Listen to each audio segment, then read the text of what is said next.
What's your name, sir? Gudin? Gudin Singh? Yeah.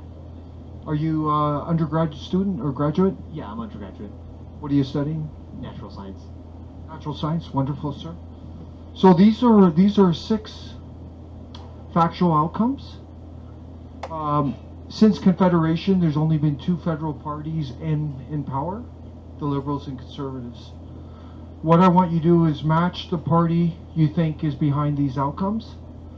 So the first one is, since 1968, added 458.9 billion to the federal debt, an average of 23.4 billion annual deficit over 19.62 years. Who do you think's behind that? 1968, I'd go with Liberals. Okay.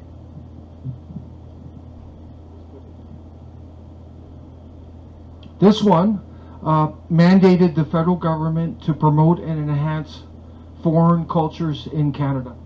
I'd have no idea. That would be a blind guess. I'd assume Liberals as well. Yeah, Liberals. Okay.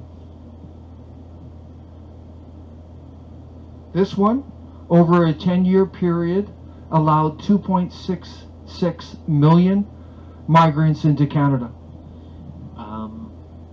Conservatives, I'd assume. Why do you think that? The Harper administration was around 10 years, I believe. 2007 to 2014, right? Oh no, so 7 years. So over. It could be any other period. It doesn't have to be that period. I think there's usually been a spike in immigration under the Liberals, but I'm not too sure about this one. So I'd go Liberals, I guess.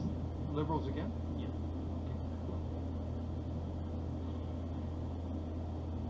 This one, over a 10-year period, spent 56.6 billion on foreign aid.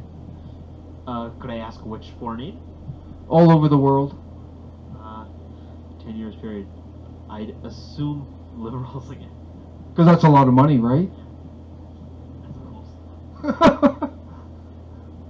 This one, legislated affirmative action, fed job hiring preference of visible ethnic minority, like yourself, right? Because you're wearing your turban. New immigrants over traditional Canadians. Who do you think is behind that? I'd assume Liberals again, because we're on the side of like swaying. Usually more like I guess Ad Shear would say probably like virtue signaling and stuff like that. But I'm not too sure how much. So the final one today adopted UN Agenda 21 and UN Agenda 2030, including 17 UN Sustainable Development Goals. I believe that was Conservatives, right? Why do you think that? I think the Paris Accord was signed under Harper, and I believe the Kyoto Protocol was under Mulroney.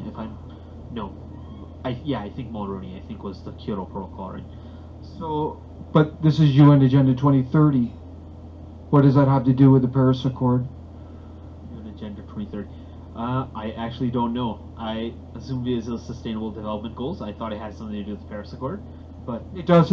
It's connected to climate change agenda. yeah. So this is all about the UN and promoting the UN. So who do you think that is?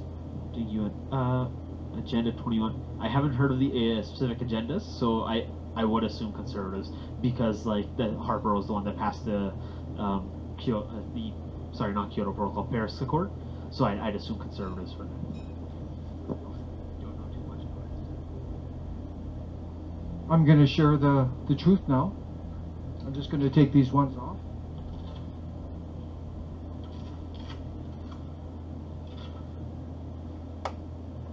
What if I told you this is all one party?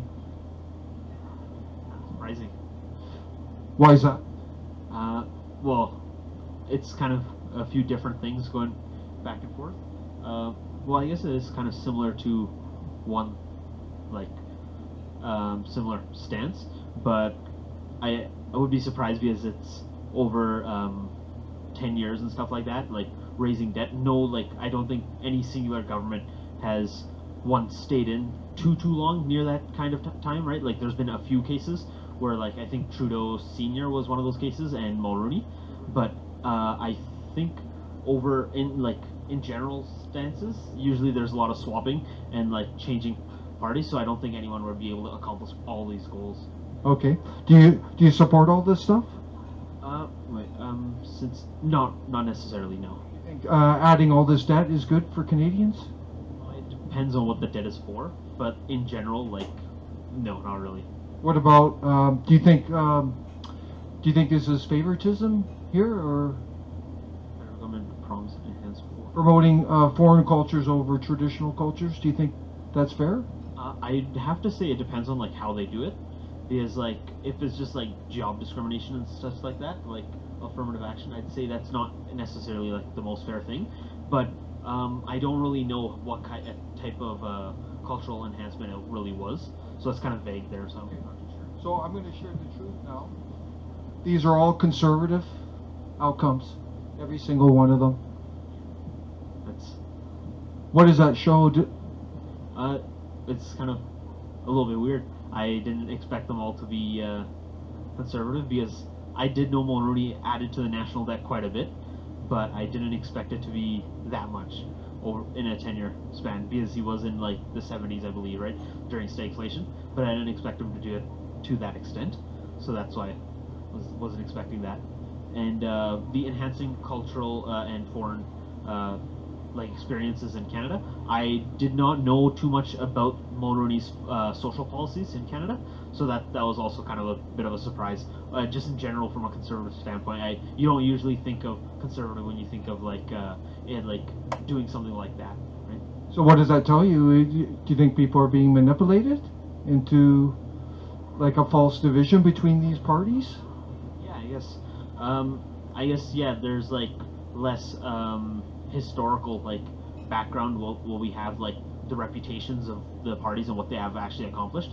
Every like election year, it kind of turns into like, what has this administration done? Which I guess has its merits as well, because you don't want to be always judging a party off like what it has previously done, because all parties are changing and all administrations are changing and always in like constant flux. And like conservatives are a big tent party as well, right? So like they have a lot of contradicting views that always like rise and fall and stuff like that. But yeah, I think it is important information that like most people should know. I guess I got that. Because doesn't it show that there's very little difference between liberals and conservatives? Yeah, exactly. Yet you could argue some operators are trying to make a false division when there really isn't. Yeah, I'd agree with that. This is anything but fiscal responsibility, right? And this here, this was actually, you are correct. This was through Mulroney. It was the 1988 Multiculturalism Act, but it's been pushed by every single government since in 1988. This was actually Harper who brought in mass immigration on this scale. This was actually Harper as well, 56.6 billion from 2005 to 2015 on foreign aid, historic level, more than Trudeau. Yeah, that's Unbelievable, eh? This legislative affirmative action was Mulroney in 1986, and it's been supported by every federal government since. yes. This one, you were close on the mark there. UN Agenda 21 was adopted by Mulroney, and you were close again. UN Agenda 2030 was adopted by Harper in 2015. These are facts, and this is all about climate change agenda, sustainable resources, anti-oil and gas. Yeah, that's a little bit surprising because like the reputation currently of the Conservative Party is like very heavy on oil and gas being exported to like new environments and new markets and stuff like that, to China and stuff like that. Yeah, but what are the facts? Did Harper pass a major pipeline? No, not in his administration. I think he passed North Dakota, but it didn't really stick. I think. But he didn't get Gateway. He didn't get East pipe. None of those major ones through.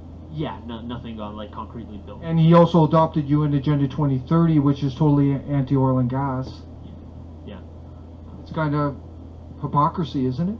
Yeah, I would say, especially if that's like their kind of stance that they try pushing, especially when Kenny was like an extremely high ranking member of that administration, and then like to turn around and say like he's always fought for Canadian like Albertan interests and Albertan oil and gas interests like to be shipped in foreign markets. especially with after that, it just seems kind of hypocritical. Yeah, it's absurd. And he's a two-time participant in Bilderberg. Sorry, what's Bill? Bilderberg is a group of globalists. It's a secret society, and it exists. I had no idea. Yeah, check it out, Bilderberg. They meet every year, and he's gone there twice. And these are all globalist operatives wanting to dictate policy. It's interesting. Yeah, it's definitely a fact. Check them out. Yeah, I'll look into them. Yeah, UN Agenda 2030. A lot of people don't know about it. None of the mainstream parties talk about it at all. But it's being implemented across Canada. I actually hadn't heard of it myself either. Do some research. What about Agenda 21? No, it's all about global communism, global world order, global citizenry, anti-Canadian sovereignty. Does that sound conservative? But that's what they were pushing. So yet they're marketing something different. But they're really globalists, it seems, doesn't it? Would you say these are all progressive type globalist policies? I would say, yeah, I would think so, yeah. Yeah, most of them aren't what you would think when you think of the Conservative Party, and definitely don't seem as, they do seem a little bit more globalist, yeah. It's unbelievable, isn't it? Yeah, it is quite, eye-opening, I guess, yeah. It's disturbing from a democratic standpoint, wouldn't you say? That actually people are voting and they don't even know what they're voting for? Yeah, I would agree with that. But how can democracy work when people are so misinformed? It doesn't, right? Like that's how Noam Chomsky books and stuff like that, right? When it's like manufacturing consent and stuff like that. So it's this is a form of that, isn't it? Yeah. Manufacturing a false division between liberal and conservative. Yeah, I would agree with that, especially when there's like I do see the merits of talking about current events because like again that is what they're trying to run on now, but with a track record that is like eventually you have to start thinking about it, right? When the track record starts piling up and they keep pitching themselves as extremely conservative, but in reality they're pushing like a lot of progressive things. That's kind of like it has to be shown at some point or another, right? We have a duty to call it out, don't we? Yeah, I'd agree with that. If everything is premised on misinformation, manipulation, then it's all about those in control, manipulating. Yeah, I agree with that. It's undermining democracy, as I said, isn't it? Yeah. It's troubling. How does this compare to the Punjab? Is this similar? This type of politics? I'd say yes, it's similar. Much worse. Punjab is much worse as well. Yeah, with the Indian government and yeah. Yeah, similar on some level, isn't it? The manipulation. Yeah, media manipulation and the lack of information getting out. I guess at this point, it's very similar. But I would say Canada's much better than India. But I wouldn't compare the two because it's just like astronomical difference. But yeah, it is pretty troubling in and of its own right as well. It depends where the country goes. If we get in trouble financially more, then it'll be tougher, right? You know that, right? The more the less more poverty, less money, right? Wasted money, corruption. Yeah, exactly. It won't be far off Punjab. Yeah. There's a risk of that, right? There's a lot of especially how they're spending that money, especially the fact that there was 10 years for $56.6 billion under the Conservative administration.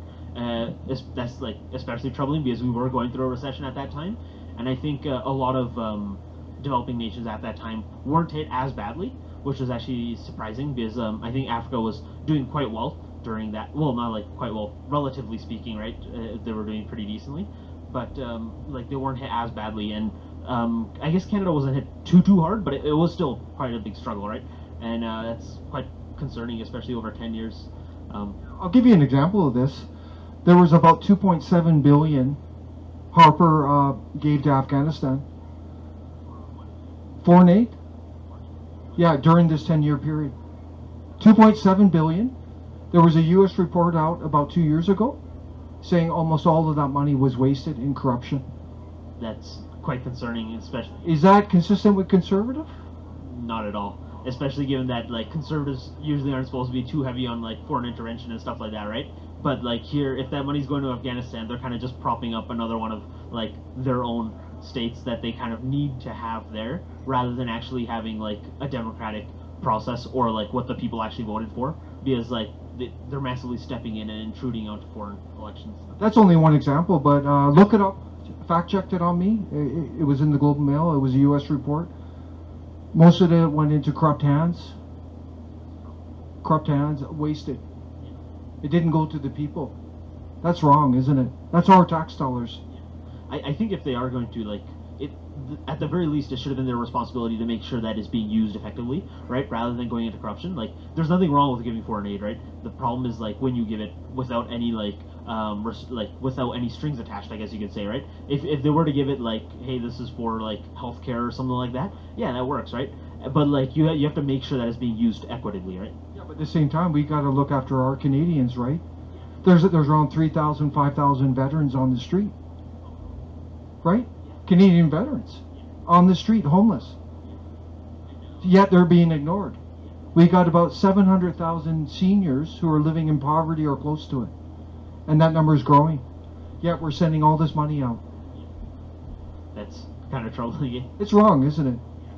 I would say so, because like especially when you look at the track record of the Conservatives in general, especially with starting that what was that terrible pay system that they started with Phoenix or the Phoenix pay system or something like that. Especially like they weren't able to get that kind of stuff under control, and we still see that being like wasted under like the Trudeau administration still, right? And they're still like bobbling around with that, and like there's still like many people that aren't getting the amount of money that they deserve, right? And like they're struggling heavily. So like giving out handouts like this that are like just leading to straight corruption rather than actually improving anybody's life, right? It's kind of troubling. It's terrible.